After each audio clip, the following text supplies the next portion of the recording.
ఉపదేశామృతం 8వ మంత్రంలో ఉన్నాము. అందరికీ స్వాగతం. ఓం అజ్ఞానతిమిరాంధస్య జ్ఞానాంజనశలాకయ చక్షురున్మిళితం యేన తస్మై శ్రీగురవే నమః. నమో ఓం విష్ణుపదాయ కృష్ణప్రేష్ఠాయ భూతలే శ్రీమతే భక్తి వేదాంత స్వామీతి నామినే. నమస్తే సరస్వతి దేవి గౌరవాణి ప్రచారిణే నిర్విశేష శూన్యవాది పాశ్చాత్య దేశధారిణే. हे कृष्णा करुणा सिंधो दीनबंधो जगत्पते गोपेश गोपिका कांत राधा कांत नमोस्तुते. तप्त कांचन गौरांगी राधे वृंदावनेश्वरी वृषभानुसुते देवी प्रणमामि हरिप्रिये. जय श्री कृष्ण चैतन्य प्रभु नित्यानंद श्री अद्वैत गदाधर श्रीवासादि गौर भक्त वृंद. हरे कृष्ण कृष्ण कृष्ण हरे हरे, हरे राम राम राम हरे हरे. हरे कृष्णा कृष्णा कृष्णा हरे हरे, हरे राम हरे राम राम राम हरे हरे. हरे कृष्ण कृष्ण कृष्ण हरे हरे, हरे राम राम राम हरे हरे. हरे कृष्णा कृष्णा कृष्णा हरे हरे, राम राम हरे हरे. హరే కృష్ణ. సో ఉపదేశామృతంలో 8వ మంత్రం ఈరోజు చూడబోతున్నాం. ఇంతకు ముందు మనం చూసినటువంటి విషయాలు ఒక్కసారి మళ్ళీ చూసి ఆ తర్వాత 8వ దాంట్లోకి కంటిన్యూ అవుదాము. మొట్టమొదటి దాంట్లో మరి ఇప్పుడు రోజు చెప్తూ ఉన్నాం కాబట్టి మనకి అది మళ్ళీ చిన్న రివిజన్ లాగా ఉంటుంది. 6 వేగాలని కంట్రోల్ చేసుకున్న వాళ్ళు, నియంత్రించుకున్న వాళ్ళు ప్రపంచానికే గురువులయ్యే అర్హత ఉంటుంది. ఏమిటి 6 వేగాలు అంటే చూసాం. మరి క్రోధ వేగము, మనోవేగము, వాక్కు వేగము, ఉదర వేగము, జననాంగాల వేగము, ఇవన్నీ కూడా కంట్రోల్ చేసుకోవాల్సిన అవసరం. కంట్రోల్ చేసుకున్న వాళ్ళు మరి ఈ భక్తి మార్గంలో పురోగమనం చెంది పర్ఫెక్షన్, పూర్ణత్వాన్ని సాధించగలుగుతారు. అందుకే వాళ్ళు సమస్త ప్రపంచానికి కూడా గురువులయ్యే అర్హత వాళ్లకు ఉంటుంది అని చెప్పి అక్కడ చూసాం. సో 6 వేగాల్ని నియంత్రించుకోగలిగినప్పుడు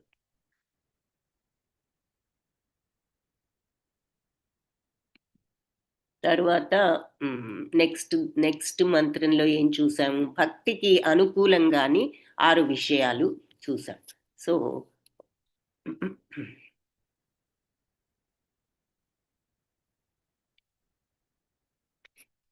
సో వాక్కు వేగం, మనోవేగం, క్రోధ వేగం, జిహ్వ వేగం, ఉదర వేగం, మరి ఆ తర్వాత జననేంద్రియాల యొక్క వేగం. సో ఈ వేగాలన్నీ 1, 2, 3, 4, 5, 6. సో ఆ తర్వాత భక్తికి అనుకూలంగాని విషయాలు ఏమిటి? మనం అవసరమైన దానికంటే ఎక్కువ ఆహారం తీసుకోవడం, అవసరమైన దానికంటే ఎక్కువ కూడబెట్టాలనుకోవడం, మరి ఆ తర్వాత భక్తులు కాని వారితో సాంగత్యం చేయడం, తరువాత శాస్త్రాలను అనుసరించకపోవడం, అనుసరించినా కూడా స్వార్థం కోసం అనుసరించడం, తర్వాత మనకి అందని వాటి కోసం అరులు చాచడం, పొందడానికి శక్యంగాని వస్తువుల కోసం శ్రమించడం, అనవసరపు విషయాలు చర్చించడం, లోకాభిరామాయణం వాళ్ళిలా వీళ్ళిలా అంటూ వెళ్ళుమని ఎన్నోసార్లు అనవసర ప్రసంగాలు చేస్తూ ఉంటాం, వింటూ ఉంటాం. సో అది చేసినా కూడా భక్తికి ఆటంకమే అంటున్నారు. అలాగే శాస్త్రాలను అనుసరించకపోయినా అనుసరించినా మనం స్వార్థం కోసం అన్నట్లుగా అనుసరించడం. ఉదాహరణకి వ్రతాలు, పూజలు ఏదో లాభం కోసం చేద్దాం అన్నట్టు చేయడం అని చెప్పుకున్నాము. తర్వాత మరి భగవద్భక్తి కాని వాళ్ళతో సహవాసం చేయడం, ప్రాపంచిక లాభాల పట్ల అత్యాస కలిగి ఉండడం, ఇవన్నీ ఉంటే భక్తి సాధ్యపడదు అని చెప్పారు రెండవ మంత్రం. మూడో మంత్రంలో భక్తికి అనుకూలంగా ఉండే విషయాలు ఏమిటో చెప్పారు. ఏమిటవి? ముందు ఉత్సాహం అంటే శ్రద్ధ ఉండాలి, శ్రద్ధ తర్వాత విశ్వాసం ఉండాలి, నిశ్చయం అంటే విశ్వాసం ఉండాలి, ఆ తర్వాత ధైర్యం అంటే ఇక్కడ ధైర్యం అంటే సహనం, ఓర్పు. ఎందుకు? మొదట్లో విషంలాగా అనిపించవచ్చు, తరువాత అమృతం అవుతుంది, కాబట్టి ఆ ఓర్పు ఉండాలి. సో ఉత్సాహం ఉండాలి, అంటే శ్రద్ధ ఉండాలి, అన్నిటికంటే ముందు విశ్వాసం ఉండాలి, ఆ తర్వాత మనకి ఓర్పు ఉండాలి. ఆ తర్వాత మరి ఈ శ్రవణ కీర్తన వాటిల్లో మనం పాల్గొంటూ భక్తికి అనుకూలమైనటువంటి కార్యాలు చేయడం, అంటే మరి భక్తిని పెంచుకునే మార్గాలు అంటే శ్రవణం, కీర్తనం, స్మరణం, మరి పరులతో మంచిగా ఉండడం, ఇవన్నీ కూడా సత్సాంగత్యం. మరి అలాగే భక్తి లేని వారి సాంగత్యాన్ని వదలడం, మరి పూర్వాచార్యుల అడుగుజాడల్లో మనం ఉండడం. సో అక్కడేమో భక్తులు కాని వారి సాంగత్యంలో ఉంటే భక్తి సాధ్యపడదన్నారు. ఇక్కడ అందుకని భక్తులు కాని వారి సాంగత్యాన్ని వదులుకోవడం అంటే అలాంటి చోట్లకు కానీ, అలాంటి మాటలు కానీ, అటువంటి డిస్కషన్స్ కానీ ఉండే చోట మనం పార్టిసిపేట్ చేయకుండా ఉండడం. సో అక్కడికి వెళ్ళి మనకున్న భక్తిని కూడా మనం చెడగొట్టుకోవడం అవుతుందని. తర్వాత లాస్ట్కి గురువుల యొక్క అడుగుజాడల్లో నడవడం. సో ఇవన్నీ కూడా భక్తిని పెంచేటటువంటి 6 లక్షణాలు. సో ఇవి మనసులో ఉంచుకుంటే మనం భక్తిని పెంచుకోవచ్చు. ఉత్సాహంతో, విశ్వాసంతో, సహనంతో ఎప్పుడు కూడా మరి చేయవలసినటువంటి మార్గంలో, భక్తి మార్గంలో ఉంటూ మరి భక్తి లేని వారి యొక్క ఇన్ఫ్లుయెన్స్ నుంచి తప్పుకుంటూ గురువు అడుగుజాడల్లో ఫాలో అవుతూ ఉంటే భక్తిని పెంచుకోవచ్చు అని చెప్పారు. తర్వాత ఇది 3వ మంత్రం. 4వ మంత్రంలో ఈ భక్తులు ఏమేమిటి ఇచ్చి పుచ్చుకునేవి ఏమిటి 6 విషయాలు చూసాం. ఏమిటి? దానం ఇచ్చి పుచ్చుకుంటారు, జ్ఞానం అందరికీ అందిస్తారు, వాళ్ళు నేర్చుకుంటారు. మూడవది ఏమిటి? ఎవరైనా చెప్పగలరా? మూడవది ఏమిటి? ప్రసాదం తీసుకుంటారు, భగవంతుడి ప్రసాదం తీసుకుంటారు, పంచుతారు. Very good. భగవంతుడి ప్రసాదం తీసుకుంటారు, వాళ్ళు మళ్ళీ దాన్ని పంచుతారు. ఎక్సలెంట్, వెరీ గుడ్, ధన్యవాదాలు. అది 4th మంత్రం. 5th మంత్రం మరి ఏం చెప్పింది? ఈ భక్తుల్ని పట్ల మనం ఏ రకంగా ప్రవర్తించాలి ఏం చెప్పారు అందులో? 3 రకాల భక్తులు ఉన్నారని చెప్పుకున్నాం కదా. కనిష్టాధికారులు అంటే బిగినింగ్ స్టేజ్ వాళ్ళు, మధ్యమాధికారులు అంటే మరి కొంచెం ఎవరు భక్తిలో కొంచెం పురోగమనం చెందారు వాళ్ళు. అంటే ఏమిటి? ఎవరు ఉత్తమాధికారులు తెలుసుకోగలిగినటువంటి సామర్థ్యం ఉన్నవాళ్ళు, కాబట్టి వాళ్ళు ఉత్తమాధికారుల యొక్క సాంగత్యంలోనే ఉండాలని ప్రయత్నిస్తారు. సో అటువంటి వాళ్ళు మధ్యమాధికారులు. ఉత్తమాధికారులు అంటే ఇక పూర్ణత్వం సంపాదించిన వాళ్ళు, అందరికీ శాస్త్రాలను బోధించగల వాళ్ళు, శాస్త్రాలు తెలిసిన వాళ్ళు, వీళ్ళని ఉత్తమాధికారులు.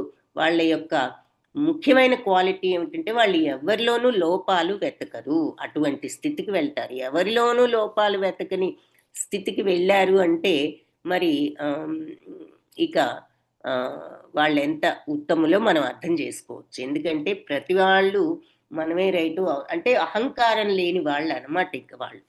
సో ఇలా ముగ్గురు 3 రకాల భక్తులు ఉంటారు. ఈ కనిష్టాధికారి అంటే బిగినింగ్ స్టేజ్ వాళ్ళు భగవన్నామాన్ని జపిస్తూ ఉంటారు. ఇంకా అంతవరకే, వాళ్ళకి ఇంకా ఎవరు ఉత్తమ భక్తులు ఏమిటి అని తెలుసుకునేంత సామర్థ్యం కానీ, శాస్త్రాలు కానీ ఇంకా తెలియదు. సో అటువంటి భక్తుడినేమో ఆదరించాలి మనసులో. అలాగే మధ్యమాధికారి అంటే ఆధ్యాత్మిక దీక్షను తీసుకుని ఈ విగ్రహారాధనలు అవన్నీ చేసే భక్తుడు ఉంటాడు కదా, మరి అటువంటి భక్తుడిని మనం గౌరవించాలి. అలాగే మరి ఎవరిని నిందించని ప్రవృత్తి ఉన్న శుద్ధ భక్తుడి సాంగత్యం చేస్తూ అతన్ని సేవించాలి అంటున్నారనమాట. సో బిగినింగ్ స్టేజ్ వాళ్ళని ఆదరించాలి, మధ్యమాధికారిని గౌరవించాలి, చివరికి ఉత్తమాధికారిని సేవించాలి, అతని సాంగత్యం చేస్తూ ఉండాలి అని చెప్పారు 5వ మంత్రంలో. ఇక 6వ మంత్రంలో ఏం చూసాము అంటే ఇది మరి ఈ శుద్ధ భక్తుడిని ఆయన పుట్టుక ఎలాంటి పుట్టుకైనా, అంటే ఎంత చిన్న కుటుంబంలో పుట్టినా మన సాంఘిక వ్యవస్థ ప్రకారం అది గొప్ప కుటుంబం కాకపోయినా, అలాగే ఆయన బాహ్య రూపం ఎలా ఉన్నా సరే, మనకి అందంగా కనిపించకపోవచ్చు, ఆరోగ్యంగా కనిపించకపోవచ్చు, ఏదైనా ఉండొచ్చు, ఏదైనా లోపాలు ఉండొచ్చు, అంగాలలో అంగవైకల్యం ఉండొచ్చు, ఎలా ఉన్నా సరే బాహ్య రూపంతో కానీ పుట్టుకతో కానీ మనం వారి పట్ల మనం చూపవలసినటువంటి గౌరవం వీటి వల్ల రాదు. ఆయన పుట్టుకని బట్టి కానీ, ఆయన బాహ్య రూపాన్ని బట్టి కానీ. ఆయనకు ఇచ్చే గౌరవం ఎందుకు ఇస్తున్నాం అంటే ఆయనకు ఉన్నటువంటి భక్తిని బట్టి, ఆ శుద్ధ భక్తుడు కాబట్టి ఆయన ఎలాంటి కుటుంబం నుండి వచ్చినా, ఆయన ఎటువంటి స్థితిలో ఉన్న బాహ్య రూపంగా, బాహ్యంగా ఆయన స్థితి ఎలా ఉన్నా సరే మనం ఆయన భక్తికి ఆయన్ని గౌరవించాలి.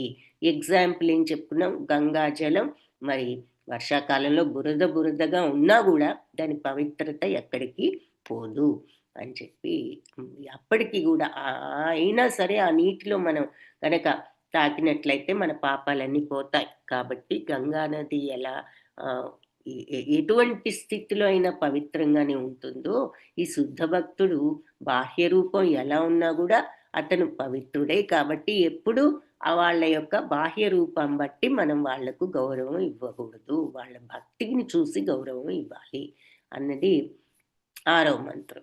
7వ మంత్రంలో ఏం చూసాం నిన్న, ఈ కృష్ణనామం, ఆ శ్రీకృష్ణ చరిత్ర, లీలలు ఇవన్నీ కూడా పటిక బెల్లం అంతటి మధురమైనవి అయినప్పటికీ కూడా మరి ఈ అజ్ఞానం అనేటటువంటి పైత్యం అంటే రోగం ఉన్న వాళ్లకు ఇది రుచించదు. ఇది ఎంత ఆశ్చర్యకరం, ఇంత మధురమైన నామము, ఆయన చరిత్ర, లీలలు వీళ్ళకి రుచించడం లేదంటే అజ్ఞానం వల్ల వాళ్ళకి రుచించడం లేదు. ఇది చాలా ఆశ్చర్యకరం. అంటే భగవన్నామాన్ని, భగవత్ చరిత్రని, లీలల్ని వినడానికి ఆసక్తి లేనప్పటికీ అది అజ్ఞానమే. అది ఎంత ఆశ్చర్యమో. కానీ వాళ్ళు గనక అనుదినము ఇది ఈ భగవన్నామాన్ని వాళ్ళు పలికినట్లయితే వాళ్ళ నాలుకలో మీద ఉన్న పైత్యం తగ్గిపోయి వాళ్ళు క్రమంగా ఈ రోగాన్ని నయం చేసుకోగలుగుతారు, ఈ అజ్ఞానం అనేటటువంటి రోగాన్ని. సో వాళ్ళ జిహ్వ కూడా ఈ రకంగా శుభ్రపడుతుంది. సో భగవన్నామము, చరిత్ర, లీలలు, ఆయన యొక్క కార్యకలాపాలు ఇవన్నీ దివ్యము, పటిక బెల్లంలాగా అత్యంత మధురము అయినా కూడా అవిద్య అనే జబ్బు ఉన్న వాళ్లకు, అజ్ఞానం ఉన్న వాళ్లకు మరి ఈ మధురమైనటువంటి పదార్థం ఏది కూడా వాళ్ళకు రుచించదు. కానీ ఈ మధురనామాల్ని ప్రతిదినం శ్రద్ధతో గనక జపించినట్లయితే వాళ్ళ నాలుకకు సహజంగానే రుచి కలుగుతుంది. క్రమంగా వాళ్ళ అజ్ఞానం అనే రోగం కూడా నివారణ అవుతుంది. సో నామాన్ని మెల్లగా జపించడం ప్రారంభిస్తే ఈ అజ్ఞానం కూడా స్లోగా నివారణ. ఎప్పుడు మనకు ఆ నామం రుచి అర్థమయ్యి మెల్లగా ఎప్పుడైతే నామాన్ని మనం ఎంజాయ్ చేయడం ప్రారంభిస్తామో అప్పుడు కొద్దిగా ఈ అజ్ఞానం తొలగిపోతుంది అంటున్నారు. ఇక 8వది ఈరోజు చూద్దాం. తన్నామరూప చరితాదిసు కీర్తనాను స్మృత్యో క్రమేణ రసనా మనసి నియోజ్య తిష్టన్ వ్రజే తదనురాగి జనానుగామి కాలం నయేదఖిలమిత్యుపదేశ సారం. శ్రీకృష్ణుడి యొక్క ఈ పవిత్ర నామము, రూపము, చరిత్ర ఇవన్నీ కూడా చక్కగా చర్చించుకోవడంలో కానీ, కీర్తించుకోవడంలో కానీ మరి మనం మన జిహ్వను గనక వినియోగించినట్లయితే, ఇక వినియోగిస్తూ ఇలా మన కాలాన్ని గడపాలి. ఈ రకంగా మనం ఏంటంటే గోలోక బృందావన ధామంలో కానీ, అంటే ఈ ఈ పవిత్ర ప్రదేశాల్లో అంటే బృందావనం, మరి అక్కడ భగవంతుడు చాలా లీలలు చేశారు కాబట్టి అక్కడ అలాంటి పవిత్ర ప్రదేశాల్లో నివసిస్తూ భక్తుల నిర్దేశాలు అనుసరించి భగవంతుడిని సేవించాలి. భగవంతుడి భక్తి పట్ల ఎంతో గాఢమైన ఆసక్తి ఉన్న ఈ భక్తుల అడుగు జాడలను అనుసరించాలి. సో ఇక్కడ 3 విషయాలు చెప్పారు.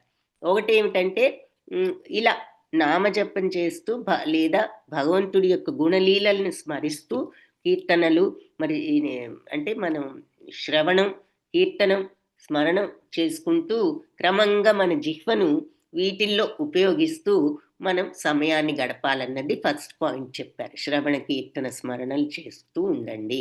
తర్వాత ఏదైనా పవిత్ర ప్లేస్లో చేస్తే ఇంకా మంచిది. మూడవది ఇలాంటి శుద్ధ భక్తుల అడుగుజాడలను అనుసరించాలి. ఎలాంటి వాళ్ళు భగవంతుడి పట్ల గాఢమైన ఆసక్తి ఉన్న ఆ భగవద్భక్తుల అడుగుజాడలను అనుసరించాలి అని చెప్పి 3 విషయాలు ఇక్కడ చెప్పారనమాట. సో తన్నామ రూప చరితాది సుకీర్తనాను.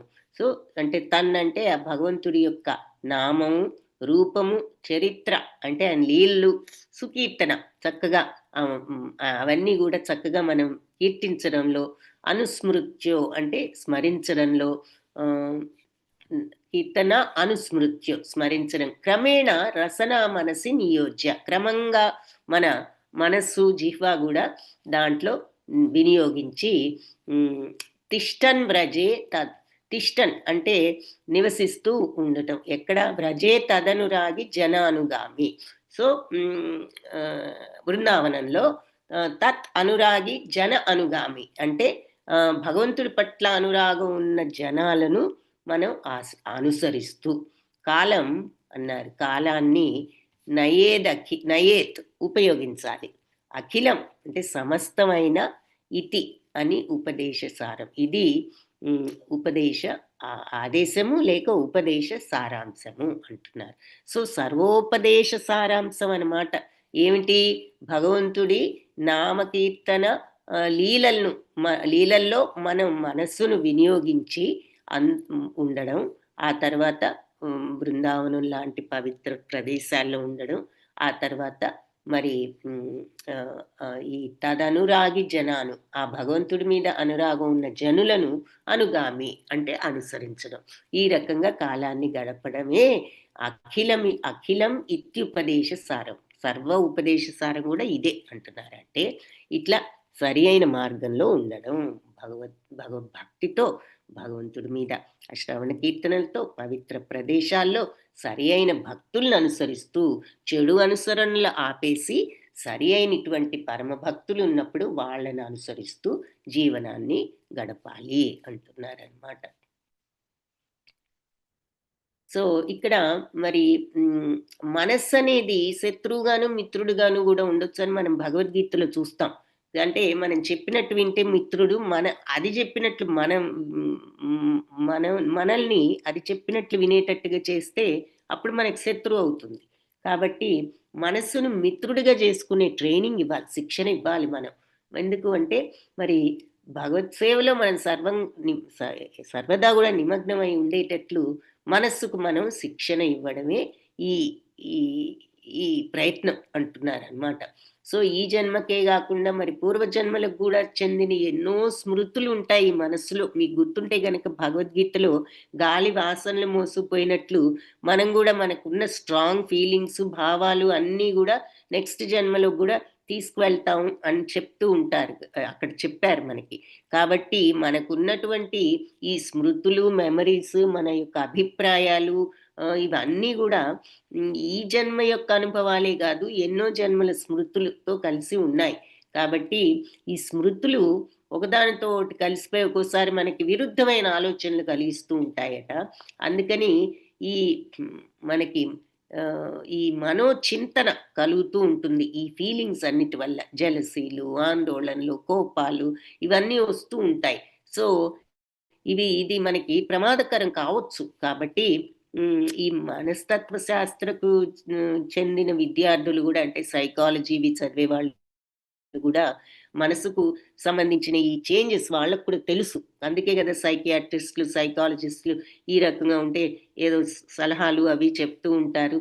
సో భగవద్గీతలో యం యం వాపి స్మరన్ భావం త్యజత్యంతే కళేవరం తం తమేవైతి కౌంతేయ సదా తద్భావ భావితః అని చెప్పారు. మనం 8th చాప్టర్లో చూస్తాం.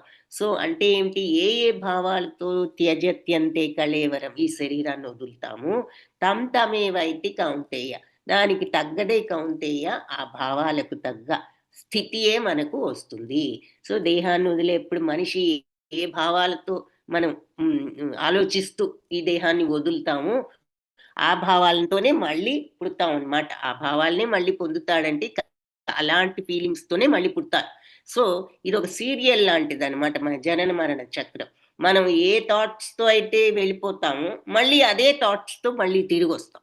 కాబట్టి ఈ ఆలోచనల్ని కూడా వదులుకుని భగవంతుడి వైపు తిప్పితే అటు భగవంతుడి వైపు వెళ్ళే అవకాశం ఉంది. కాబట్టి మనం మరణ సమయంలో మనిషి బుద్ధిని మనసుని వచ్చే జన్మలో లభించే శరీరం యొక్క సూక్ష్మ రూపాన్ని అవే సృష్టిస్తాయి. మనం లాస్ట్ స్టేజెస్లో ఉన్న మన బుద్ధి మన మనస్సు ఎలా ఉంటుందో నెక్స్ట్ జన్మ ఆ ప్రకారంగా వస్తుంది అంటున్నారు. కాబట్టి మనం ఇష్టం లేని దాన్ని కనుక స్మరిస్తే వచ్చే జన్మలో కూడా దానికి అనుకూలమైనదే మనకి వస్తుంది అలాంటిది. అలా కాకుండా మరి భగవంతుని స్మరించగలిగితే ఆధ్యాత్మిక గోలోక బృందావనం పొందగలుగుతారు. కాబట్టి ఇలా ఈ ఆత్మ పరిణామం అనేది చాలా సూక్ష్మమైనది. ఈ ఆత్మ ఈ స్టేజెస్ దాటి ఒక శరీరం నుంచి ఒక శరీరంలోకి వెళ్ళటం అనే విషయం చాలా సూక్ష్మం అంటున్నారు. అందుకే రూప గోస్వామి ఏమన్నారు అంటే, శ్రీకృష్ణుడి కంటే ఇతరమైన దాన్ని స్మరించకుండా ఉండేటట్లు మనస్సుకు శిక్షణ ఇవ్వాలి అని చెప్పి ఆయన భక్తులకి సలహా ఇస్తున్నారు. ఇలా అనవసరపు విషయాలు ఆలోచించాము అంటే ఇక మన మైండ్లో అవే ఉండి పోయేటప్పుడు కూడా ఇటువంటి ఆలోచనలతో పోయి మళ్ళీ అవే దానికి తగ్గ లైఫే తెచ్చుకుంటాము.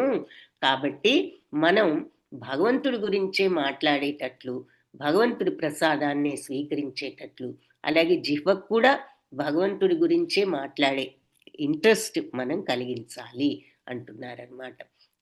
తిష్టన్ వ్రజే అన్నారు. అంటే మనిషి ఈ శ్లోకంలో ఒక మాట అంటే బృందావనం వ్రజభూమిలో ఏదో ఒక పవిత్ర భూమి చూసుకుని అంటే అలాంటి చోట ఉంటే మరి భక్తులు ఇంకా వాళ్లకు అవకాశం బాగుంటుంది. ఈ బృందావనం అనే ఏరియా అక్కడ 84 కోసులు అన్నమాట. ఈ ఢిల్లీ అవతల ఉంటుంది. కోశ అంటే 2 చదరపు మైళ్ళు, ఇంగ్లీష్లో స్క్వేర్ మైల్స్ అంటాం. సో 84 కోసులు అంటే మరి 84 రెళ్ళు అంటే 168 చదరపు మైళ్ళు, 164 స్క్వేర్ మైల్స్ అన్నమాట ఏరియా. ఆ ఏరియానంతటిని బృందావనం అంటారు. దాన్ని నివాసంగా చేసుకుని అక్కడ ఒక శుద్ధ భక్తుణ్ణి ఆశ్రయించాలి. ఈ విధంగా ఎప్పుడు కూడా భగవంతుడు, అది రూప గోస్వామి చెప్పిన విషయం. సో మనకందరికీ అట్లా చెయ్యలేకపోయినా ముందు భగవంతుని గురించిన ఆలోచనలతో మనస్సు నింపుకుని అనవసరపు ఆలోచనలను పక్కకు నెట్టి మైండ్ని ఆ రకంగా మనం ఫ్రెండ్ని చేసుకుని ట్రైనింగ్ ఇచ్చి ఆ తర్వాత పవిత్ర స్థలంలో లేకపోయినా మనం ఉన్న స్థలాన్నే పవిత్రం చేసుకునే విధంగా మనం మనస్సును మార్చుకుని ఆ తర్వాత సత్సాంగత్యము ఇలాంటి భక్తులు దగ్గరలో లేకపోయినా వాళ్ళని మనస్సులోనే వాళ్ళని గౌరవిస్తూ మనం ఉండాలి అని ఇక్కడ మనం అర్థం చేసుకోవచ్చు. సో శుద్ధ భక్తుని ఆశ్రయించాలి. సో మనం డైరెక్ట్గా పర్సనల్గా లేకపోయినా వాళ్ళ దగ్గర వాళ్ళని ఎప్పుడు మనం మనస్సులో కానీ మరి ఈ రకంగా వాళ్ళ యొక్క అడుగు జాడలను అనుసరిస్తూ ఆశ్రయించాలి అంటున్నారు అని చెప్పుకోవచ్చు.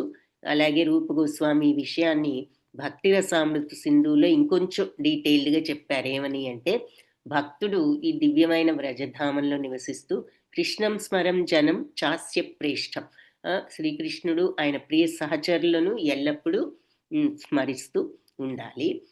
అలాంటి సహచరుల అడుగుజాడల్లో అనుసరించడం వల్ల మరి నిత్య నిర్దేశంలో నడుచుకోవడం వల్ల ఎవరైనా సరే భగవంతుని సేవించాలనే కోరికను వృద్ధి చేసుకుంటారు. సో ఎప్పుడైనా మనం ఇటువంటి భక్తులను అనుసరించినప్పుడు వాళ్ళు మనం కూడా భగవంతుని సేవించాలనే కోరికను అభివృద్ధి చేసుకుంటాం అన్నమాట. ఆ కోరిక కలుగుతుంది. మరి ఏదైనా ఇన్‌ఫ్లూయెన్స్ బట్టే గదా! మనం చెడు వైపుకు వెళ్తే ఆ చెడు ప్రభావానికి లొంగిపోవచ్చు. అలా కాకుండా మనస్సును మంచి వైపుకు వెళ్ళేటట్లు శిక్షణ ఇచ్చి, భగవన్నామ సంకీర్తనలో, మరి స్మరణలో, ఆలోచనలో, శ్రవణంలో మనం మనస్సుకి ఆసక్తి కలిగించేటట్లు చేసుకొని, మనం ఇలా ఒక పవిత్రమైనటువంటి స్థలంలో మన స్థలాన్నే పవిత్రం చేసుకోగలిగి, అలా మనం ఈ భక్తుల అడుగుజాడల్లో నడవగలిగినప్పుడు ఈ వాంఛను, భక్తి భావాన్ని, భగవంతుని పొందాలి, ఆయన్ని సేవించాలి అనే కోరికను ఇంకా ఇంకా వృద్ధి చేసుకోవచ్చు అని చెప్పారు. సో భగవద్భక్తిని పెంచుకునే మార్గాలన్నమాట ఇవన్నీ. పెంచుకోవడానికి ఎన్నో రకాల ఉపాయాలు చెప్తున్నారు. సో మెయిన్‌ది ఇలా మనస్సును ఎప్పుడు గూడా శ్రవణ కీర్తనల్లో నిమగ్నం చేయండి. మరి వీలైనంత వరకు పవిత్రమైన ప్రదేశం అంటే చెడు సావాసాలు, చెడు మాటలు, చెడు అన్నెసెసరీ ప్రసంగాలు వదిలిపెట్టడం. అటువంటి చోట్లకు వెళ్ళకుండా ఉండడం. తర్వాత మూడవది భక్తుల సాంగత్యాన్ని కోరుకోవడం, వాళ్ళ అడుగుజాడల్లో నడుచుకోవడం. భక్తులను చూసి, ఈ గురువులను చూసి మనం వాళ్ళ అడుగుజాడల్లో నడుచుకోవడం. సో భక్తి రసామృత సింధులో ఇంకా ఏం చెప్పారు? దివ్యమైనటువంటి ఈ వ్రజధామం అంటే బృందావనంలో ఎవరైనా అక్కడ సహచరుల భావం వంటి భావంతో భగవంతుణ్ణి అందరూ మన సహచరులే అనే భావంతో భగవంతుణ్ణి సేవించాలి. సో మనం ఎక్కడున్నా కూడా అలా వీలైనంత వరకు అందరి పట్ల ఆ సౌభ్రాతృత్వం ఏదో అంటాం కదా, అంటే ఆ స్వార్థ భావాలు లేకుండా మరి అందరి పట్ల కూడా మంచిగా ఉంటూ మనం భగవంతుణ్ణి సేవించాలి. అక్కడ అతడు మరి ఇంకా శ్రీకృష్ణుడి ప్రత్యేక సహచరుడి పర్యవేక్షణలో ఉంటూ, ఇటువంటి భక్తుడి యొక్క సాంగత్యంలో ఉంటూ అతని దగ్గర అతని అడుగుజాడలను నడుచుకుంటున్నాడు. ఇదే సాధన దశలోను ఈ విధానాన్ని సాధన దశలోను, అలాగే సాధ్య దశ అంటే సాధన దశ ఏమో నేర్చుకునే స్థితి అన్నమాట, ఇంకా నేర్చుకుంటున్నాడు. సాధ్య దశ అంటే భగవత్ సాక్షాత్కారం తెచ్చుకునే దశ. సో అతడు ఈ రకంగా 2 దశల్లోనూ ఆధ్యాత్మిక పరిపక్వత పొందిన ఆత్మగా సిద్ధ పురుషుడిగా ఉన్నప్పుడు కూడా ఇదే ఫాలో అవ్వాలంటున్నారు.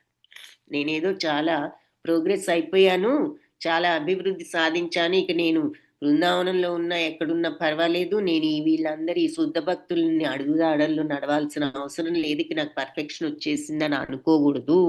మనం లాస్ట్ వరకు కూడా ఆ వినయంతో, ఆ నమ్రతతో, ఆ భగవత్ సాక్షాత్కార దశలో ఉన్నా కూడా ఆ శుద్ధ భక్తుల్ని మనం గౌరవిస్తూనే ఉండాలి, వాళ్ళ అడుగుజాడల్లో నడుచుకుంటున్నట్లుగానే ఉండాలి అని చెప్పారు. సో భక్తి సిద్ధాంత సరస్వతి ఠాకూర్ కూడా ఈ శ్లోకాన్ని గురించి ఒక వ్యాఖ్య చెప్పారు. ఎవరు భక్తి సిద్ధాంత సరస్వతి? భక్తి సిద్ధాంత సరస్వతి ఠాకూర్ గారు ఎవరు? ఎవరైనా చెప్పగలరా? శ్రీల ప్రభుపాద గారి గురువు గారు కదా. శ్రీల ప్రభుపాద గారి గురు.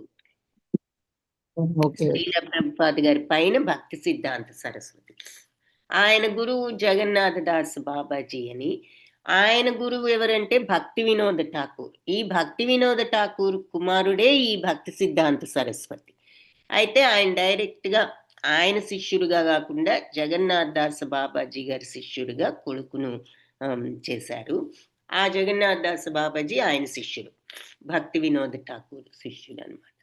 సో ఎనీవే, సో భక్తి సిద్ధాంత సరస్వతి ఠాకూర్ గారి ఈ శ్లోకం గురించి ఏం చెప్పారు అంటే, కృష్ణ చైతన్యంలో మనం ఈ భక్తిలో ఆసక్తిని పెంపొందించుకోని వాళ్ళు ఈ భౌతికమైనటువంటి కోరికలన్నీ కూడా వదిలిపెట్టి మరి ఈ భక్తిని కలిగించేటటువంటి కీర్తనల్లో, శ్రవణంలో,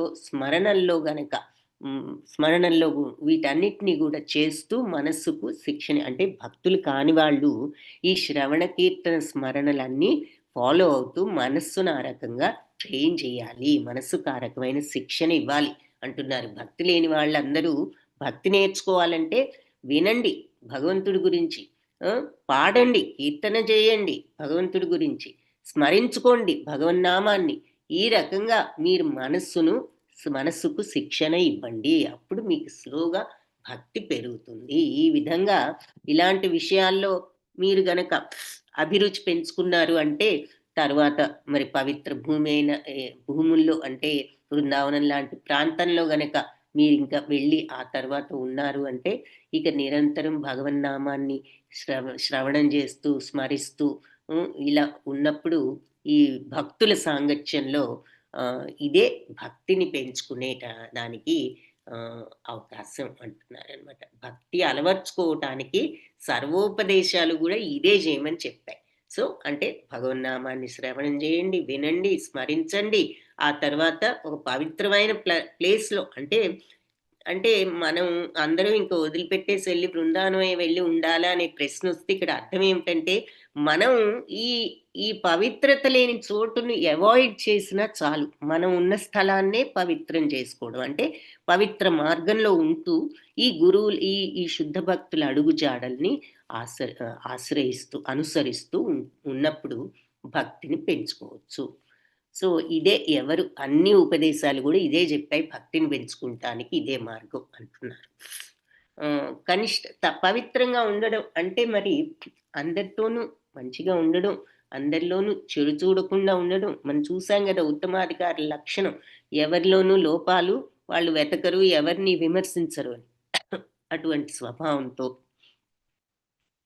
మనకి చేతనైనంతగా అందరితో మంచిగా ఉండడం అనేది, మంచి అంటే చెడు భావాలు లేకుండా ఉండడం, పవిత్రంగా మనస్సు ఉంచుకోవడం. కనిష్ట దశలో భక్తుడు అంటే బిగినింగ్ దశల్లో ఎప్పుడు శ్రవణం చేయడంలో నిమగ్నుడై ఉండాలి. బిగినింగ్ స్టేజెస్లో దీన్నే శ్రవణ దశ అంటారు. ఆ తర్వాత ఇక పవిత్ర నామాల గురించి, దివ్యనామాల గురించి, లీలల గురించి రోజు శ్రవణం చేయడం వల్ల నెక్స్ట్ వరణ దశ అనే స్థితికి చేరుకుంటాం అన్నమాట. సో ముందు ఇలా వింటూ ఉంటే రోజు భగవంతుడి గురించి నామాలు, ఆయన రూపాలు, ఆయన లీలలు, చివరికి వరణ దశ అనే స్టేజ్కి చేరుకుంటాం. ఈ స్టేజ్కి వచ్చినప్పుడు మనకి భగవంతుడి యొక్క కథ శ్రవణం చేయాలనే ఆసక్తి కలుగుతుంది. అందుకని నెక్స్ట్ మనం భాగవతం చూస్తాం అన్నమాట ఇదైన తర్వాత. సో పారవస్యంతో మనం భగవంతుడిని కీర్తించగలిగినప్పుడు స్మరణావస్థకు వెళ్తాం. స్మరణం, మననం, ధ్యానం, అనుస్మరణ, సమాధి అనేవి ఈ భగవత్ స్మరణలో ఉన్న 5 సోపానాలు, 5 మెట్లు, 5 స్టేజెస్, 5 దశలు అన్నమాట ఇవన్నీ.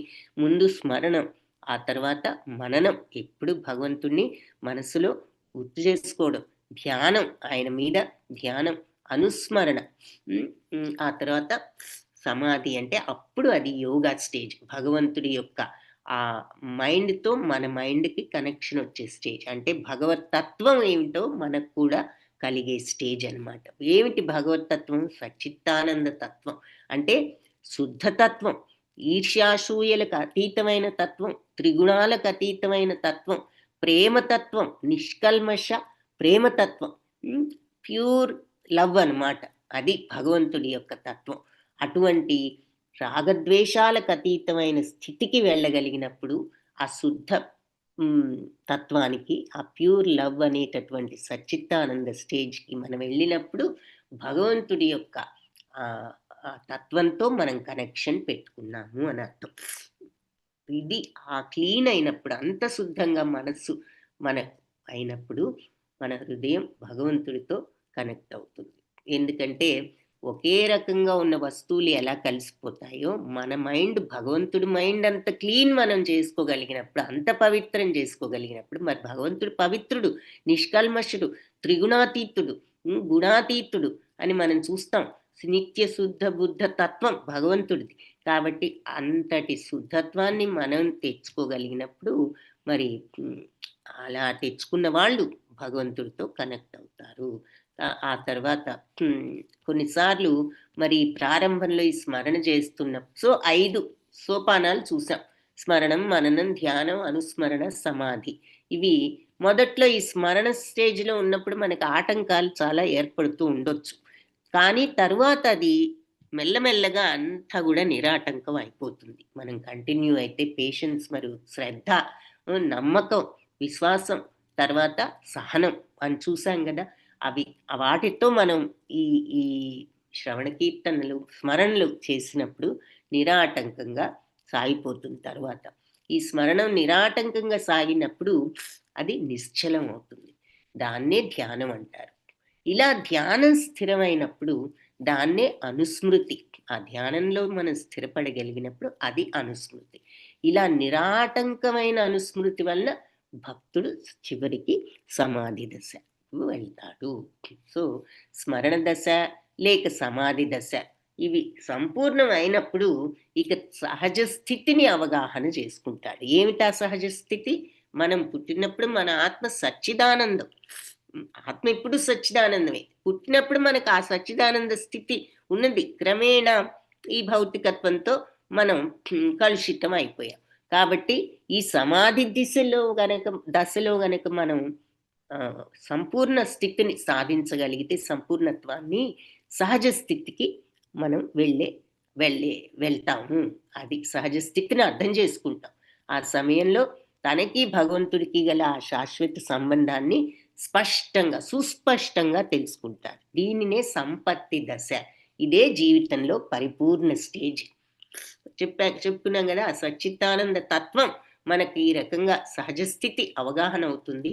అప్పుడు భగవంతుడికి మనకి ఉన్నటువంటి ఆ కనెక్షన్ ఏమిటో మనకు అర్థమవుతుంది, ఆ సంబంధం. ఇది భగవత్ తత్వం అని. దాన్నే సంపత్తి దశ. అదే పరిపూర్ణ లాస్ట్ పూర్ణత్వంలో ఫైనల్ స్టేజ్ అన్నమాట. సో కొత్త భక్తులు, నూతన భక్తులు అన్ని రకాల కోరికలను వదిలి శాస్త్ర గ్రంథాలను అనుసరించి భక్తిలో పాల్గొనాలి అని చెప్పేసి చైతన్య చరితామృతం కూడా చెప్తుంది. సో ముందు కోరికలను వదిలిపెట్టుకో. టూ మెనీ కోరికలు ఉంటే ఇక మనకి ఏది కూడా సాధ్యపడదు. అవన్నీ పక్కన పెట్టడానికి మన మైండ్ని, అందుకనే మరి ఈ ఇంద్రియాలని నియంత్రించుకోగలిగిన వాళ్ళు ఈ వేగాలన్నీ తగ్గించుకుంటే గాని మనకి మరి ఈ భక్తి అనేది సాధ్యపడదు. కాబట్టి ఈ రకంగా ఈ నూతన భక్తుడు భగవంతుడి యొక్క నామ యశస్సు రూప గుణాదుల పట్ల ఆసక్తిని పెంపొందించుకుంటాడు. ఏది? కోరికలను తగ్గించుకున్నప్పుడు భౌతిక కోరికలు భగవంతుడి పట్ల ఆసక్తిని పెంచుకునే అవకాశం కలుగుతుంది. అలాంటి ఆసక్తిని వృద్ధి చేసుకున్న తర్వాత ఇక ఇటువంటి నియమాలన్నీ కూడా అనుసరించకుండా, అంటే ఇదే ఈ టైంలో ఇట్లా చేయాలి, ఇది పూజ అని అనుసరించకుండా స్వచ్ఛందంగానే అతడు భగవంతుడిని శరణాలను సేవించవచ్చు. ఈ దశకు రాగభక్తి లేదా స్వచ్ఛంద ప్రేమతో కూడిన భక్తి అంటారనమాట. ఆ స్టేజ్కి రాగలిగిన వాళ్ళు ఇక వాళ్ళు ఒక నియమం ప్రకారమే చేయాలని లేదు, వాళ్ళు ఎప్పుడూ భగవంతుణ్ణి సేవిస్తారు. ఈ స్టేజ్నే రాగభక్తి అంటారు. అలాంటి దశలో భక్తుడు మరి బృందావనంలో కానీ ఏదైనా ఎక్కడున్న పవిత్ర ప్లేస్లో భగవంతుడి నిత్య సహచరుల్లో ఒకటి అడుగుజాడలను అనుసరించవచ్చు అంటున్నారు. దీనిని రాగానుగ భక్తి అంటారు. ఇవన్నీ కూడా మనకి మళ్ళీ భక్తి రసామృత సింధులో డీటెయిల్డ్గా వస్తాయి. ఇక్కడ ఆ విషయాలను కొంతవరకు ప్రస్తావిస్తున్నారనమాట.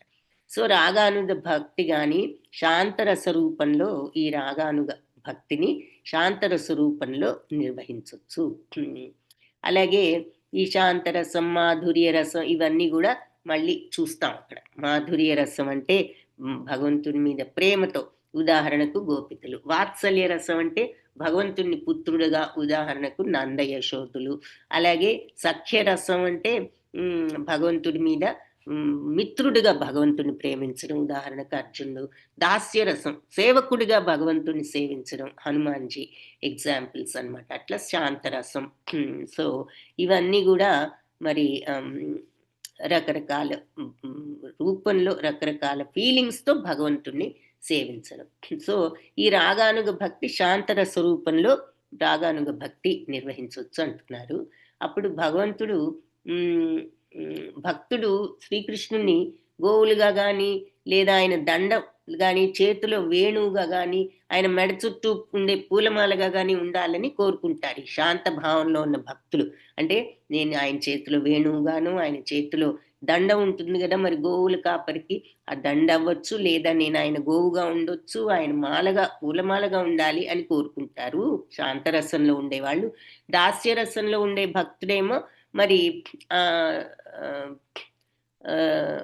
అడుగు జాడల్లో ఉండాలి అంటూ, అంటే ఆయనకి సేవకుడుగా.